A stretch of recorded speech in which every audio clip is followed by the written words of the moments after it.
Hello everybody and welcome to episode 13 of Foolcraft. In the last episode we set up this awesome and amazing ore processing plant, and since it has processed all the ores that were on the backlog and we have all of these left, which we're gonna process today. So already I've started setting up some stuff.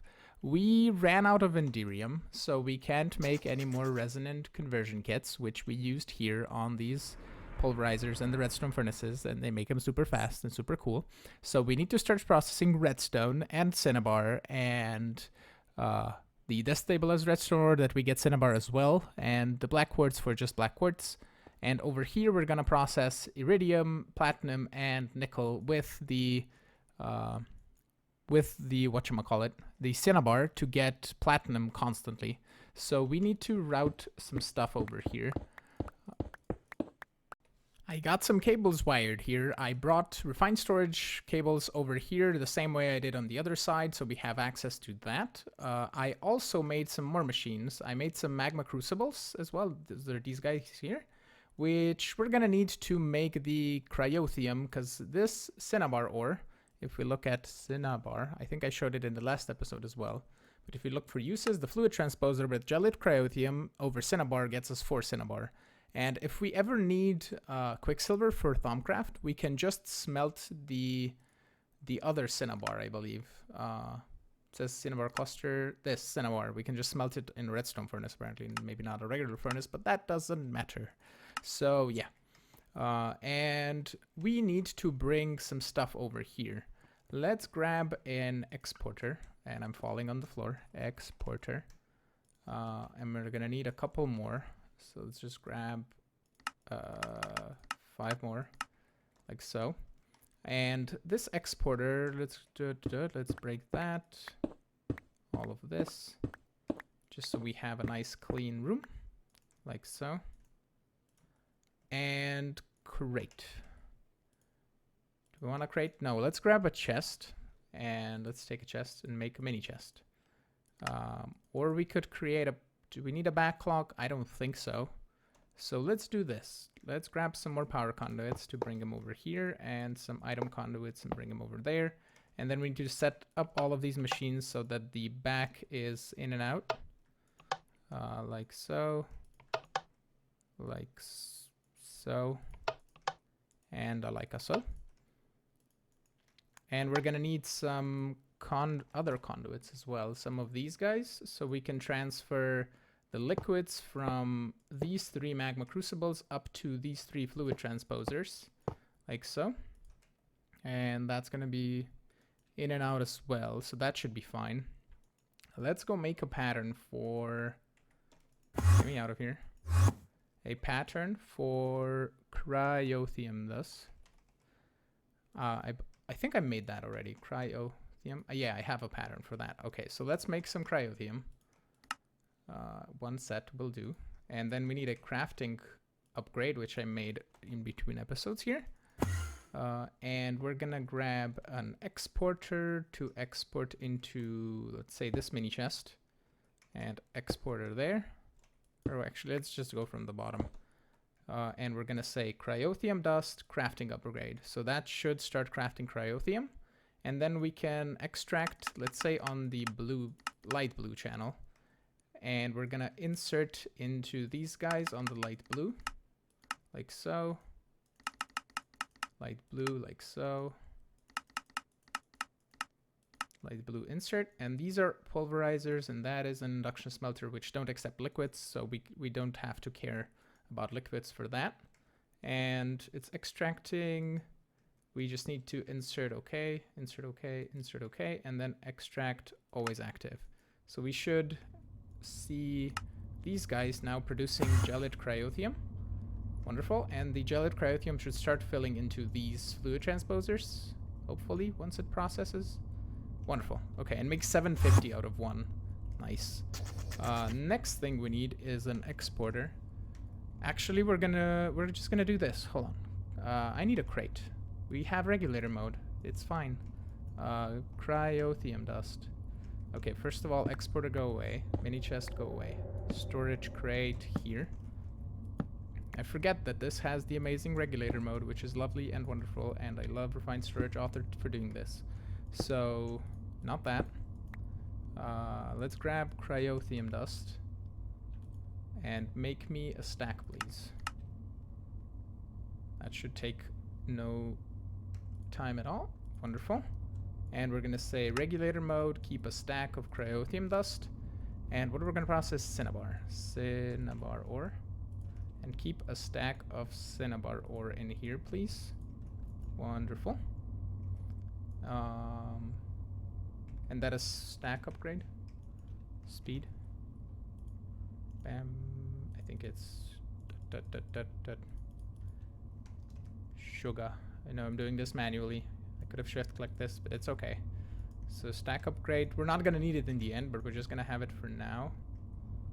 And I don't know why this isn't crafting it's gonna craft Cryotheum, hopefully. Extract on the light blue. Always active. And then we need to also insert here on the light blue. Insert. Insert. And insert. So that should bring in this, and we get cinnabar. Wonderful. So now I'm gonna export the cinnabar into our system because we're gonna have probably an overflow of cinnabar getting out of this cinnabar ore. But that is neat. That is now processed. And let's get on to setting up these guys. Okay, I'm setting this up here, and I was configuring these machines. I added some resonant upgrades to the magma crucible. I still need to make some augments for this. So let's do 1, 2, 3, 4, 8 for now, because we don't have any more resonant conversion kits. So we can do that and give you 4 and do 4, so you should work quite a bit faster now. And we don't really need the fluid conduits here, so let's just take these guys out.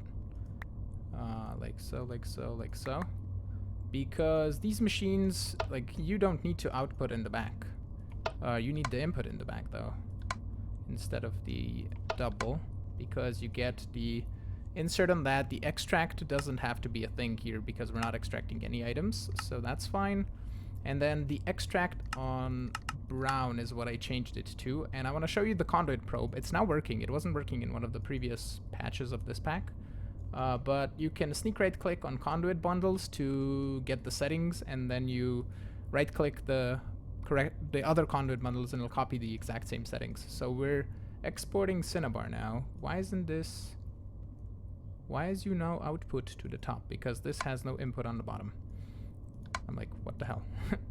Okay, and then we also just need the output in the back. We don't need input output, like so, and that is fine. Wonderful. For the redstone, we're gonna extract on red, hence me changing it to brown. And we're gonna have these guys on top that are resonant have the auxiliary sieve inside, which increases the chance of a secondary product, which is what we want to get the cinnabar. So we're gonna insert on red, extract brown, always active, and then we sneak right click, and then just right click, and that should be good, all set up. And this is exporting 64 redstone ore in this chest, and we can just extract always active. Redstone should be distributed in here. We can also set it to round robin just to be safe. And this should get us a bunch of cinnabar, not that much redstone, but we don't need redstone because we can just grow it with cloches if we need it, or we have witch drops anyway to get redstone. So redstone is done. And these two guys are gonna be an extract on something that we don't have already. Oh, here. Why am I extracting a light blue? I don't wanna.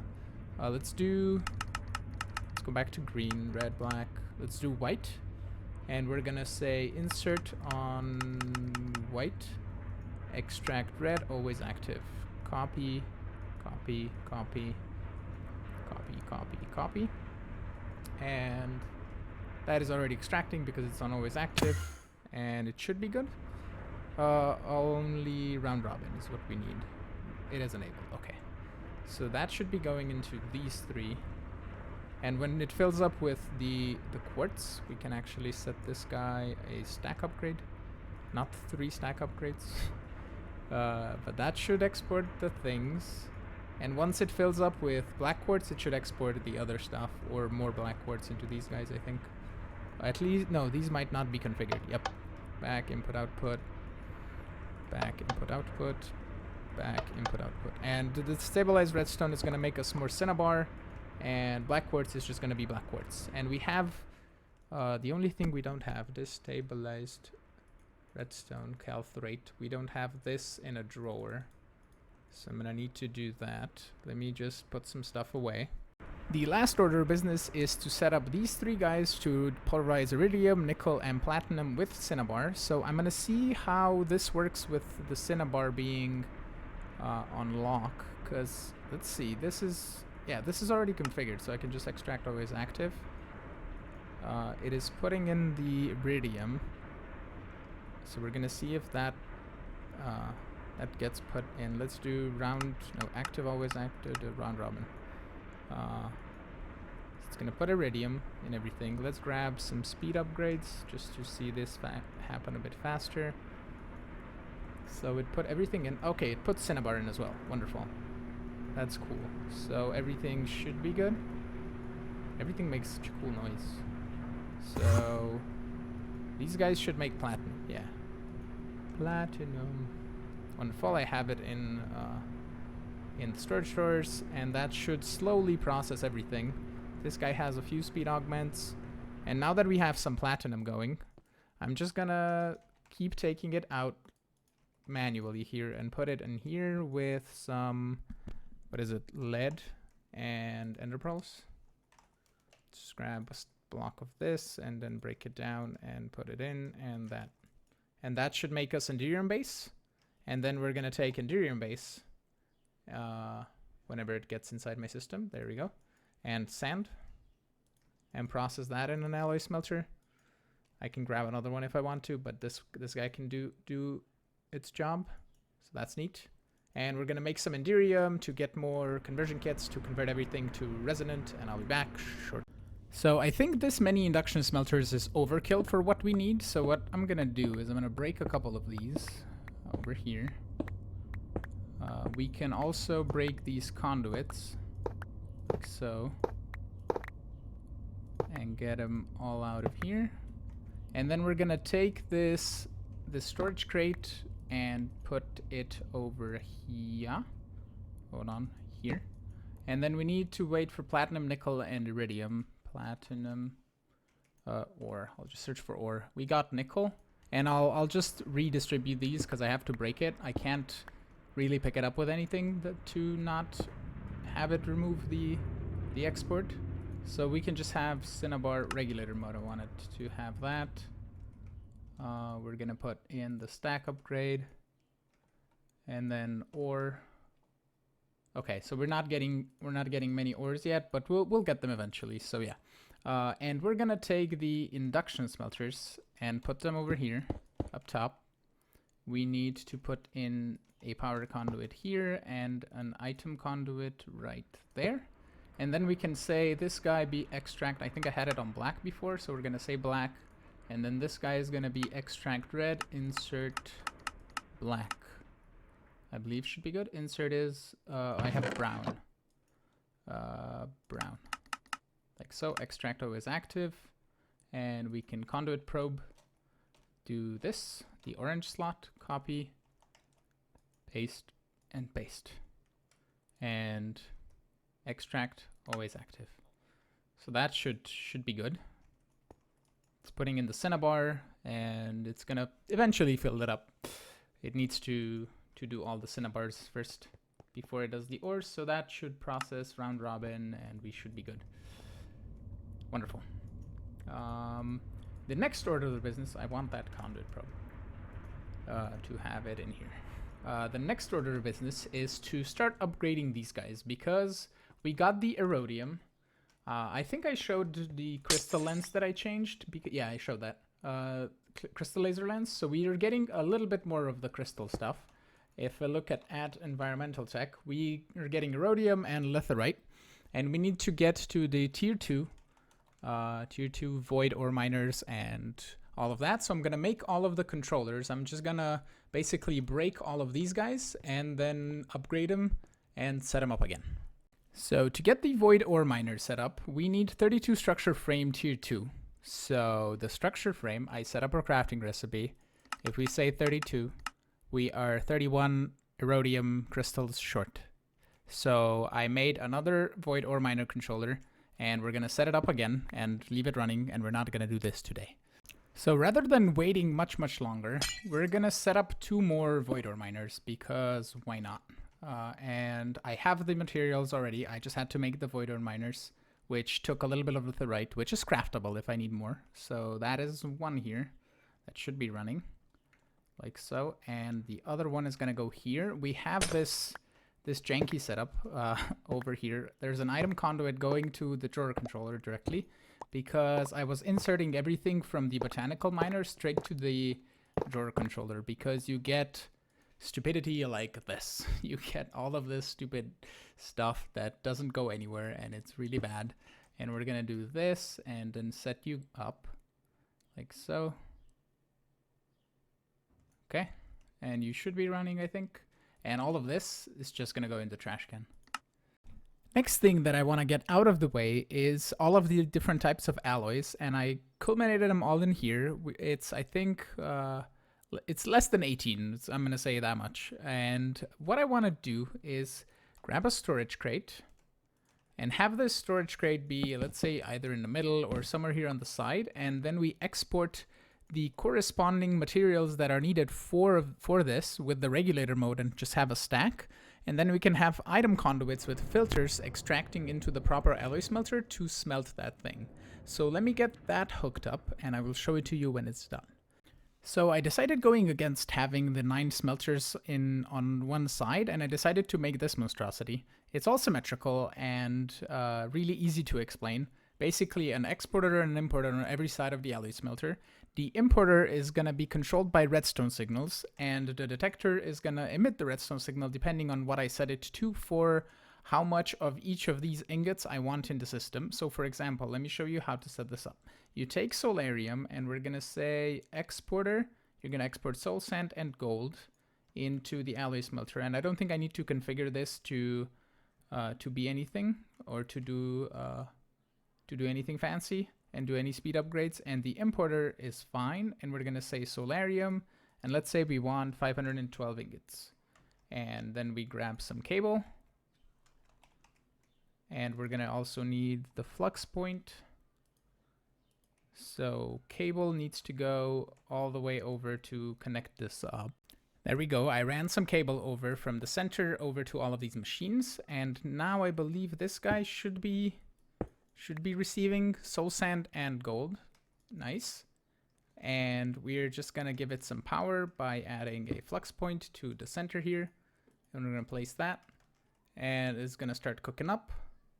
The importer is going to import because this detector, as you can see, lights up and it's emitting a redstone signal. So for example, solarium, let's see, we have 25. Let's say we're going to say we want 30 solarium in the system. So if we look at solarium, it's slowly going up. And when it reaches 30, which should be any moment now, it's going to stop emitting the light and stop the alloy smelter from importing. And the alloy smelter is going to make another stack of solarium that's going to be in here. The way I could set it up is set up the exporter, but either way you have a stack stored up. This one will basically, if you control the exporter, you're gonna have a stack that is gonna cook up and you're gonna have extra. And this guy is gonna have an extra stack in here. And then the importer can just import right away when you need it. So this guy turned off. This is just producing solarium, so that is all good. We can change that back to 512. And we should be good. So let me set up everything for all of these and we'll be back in just a bit. So I got everything hooked up. All of the alloy smelters are now cooking away. And I decided against making these 4 on basically autocraft all the time because we're not really going to need dark steel for anything. The end steel ingot doesn't have a use yet in Ender.io. It's only used for Project E crafting, or actually just crafting the Project E components, the ultimate ingot or whatever. And steel as well, we're not going to need for that much. So we can have all of these on a crafter and an alloy smelter, and we can set up that in the future when we find a need for those, basically. The redstone conduits are useful. I have basically a lot of redstone alloys, so you can just do this and then use conduit binder and set this up, and it makes a bunch of conduits, and I never had to make them again, probably, ever. But yeah, I need to find some facade that I'm going to put in here. I need to design something really fast. Possibly that is indented a little bit so it covers it, or maybe just flat. I don't know. We'll see. Some of the alloys have already finished processing, and the way it looks right now is you have a stack or so stuck inside of the alloy smelter, and we have, for example, ingot. We have a lot of these guys, over 1,000 now. So we have 1,000 invar, endurium, electrum, bronze, signalum, and lumium's getting there, vibrant's getting there. The thing about vibrant and energetic, you need energetic to make vibrant, so every time you make one of these, you basically make one of these, so you have to wait for double the energetic alloy. So that's always the last one that comes up. But yeah, that should be all the ingots processed. One thing that I want to mention as well, as you can see over here in the corner, I have just one dragon meal. We can actually do this. I'm going to show you. You see how it's generating 500 power. And if I put out another dragon meal and put another power on, you would expect you to get 1,000 power.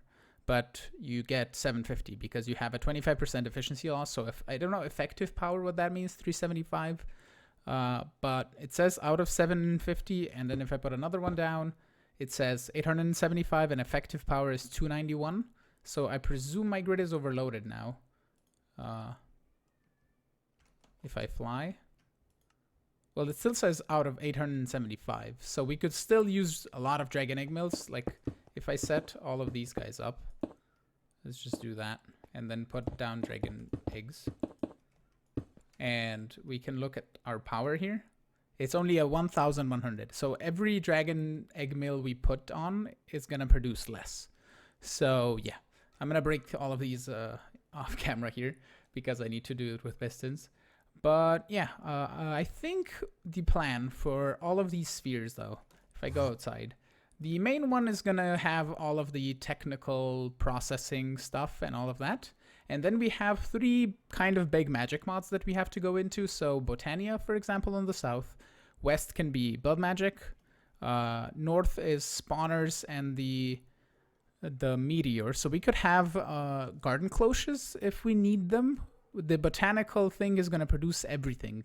When it's tier 6, it's going to be even faster. So I don't know. And then on the east, we could have Foolcraft, for example. So we can set this up. We're going to do this. Let's say Foolcraft.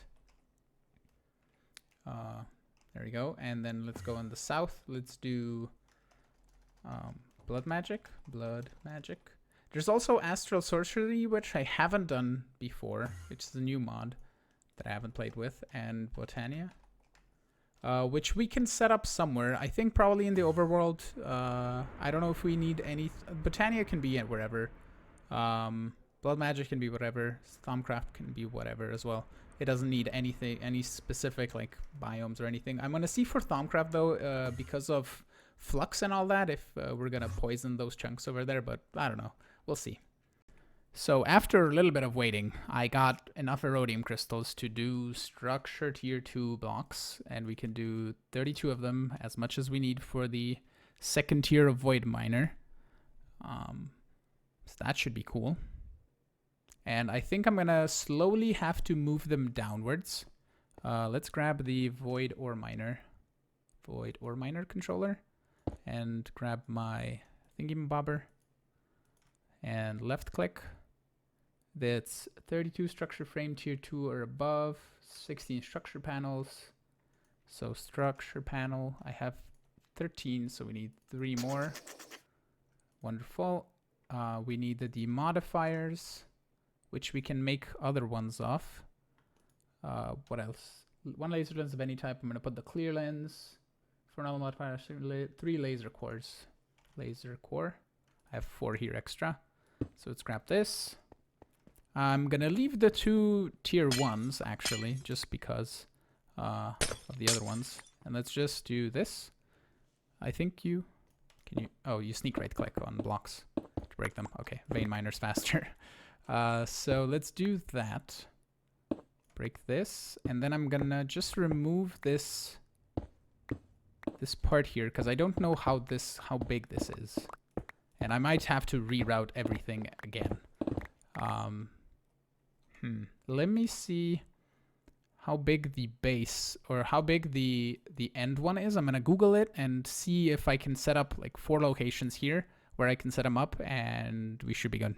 So I decided to set up the void ore miner down here temporarily. The plan in the end is to have a nano beacon in the middle of the tier 6 and then have 4 miners on the other sides, or possibly 3 miners and a solar panel, because that's a thing that is also in environmental tech and we could possibly get away with having free power. I have no idea how it works because I have never used it. So this guy has a crystal lens. I also made 2 speed modifiers. I got 2 of these guys, which are 0.04% chance of getting them with the clear lens, and I don't know how much is it with the crystal lens. Probably not much, but I need to put the black lens if I want more to get more speed modifiers, which I might do, which we can actually do right now. Hold on, let's just do that, and we're just gonna put this, and when I get the 2 of the other ones, we should be good.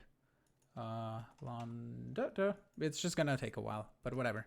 Over here you can see a wonderful mess of wires that I will clean up in between episodes, and we're not gonna have those holes in the floors with quarries inside of them and void ore miners, because we're gonna set them up down here, and I'm probably gonna have a, let's say, 5 block or probably to this floor. Let's say I'm gonna fill this entire floor in with either just stone or something else different, and set up nice little rooms under, nice little basement underneath. I'm probably not gonna do any chisel and bits inside of it because it's just gonna be a basement for wires, and chisel and bits is kind of laggy when you get too much into it. I don't feel any lag right now with this much chisel and bits, but if we continue on at this level, it's gonna get bad probably. So I might have to hold myself back a little bit, I should say. But yeah, I think this is going to be it for today. I want to thank you all for watching this episode. Leave a comment down below like you've been doing, and subscribe if you're new, and I will see you all in the next episode. Have a good one. Bye-bye.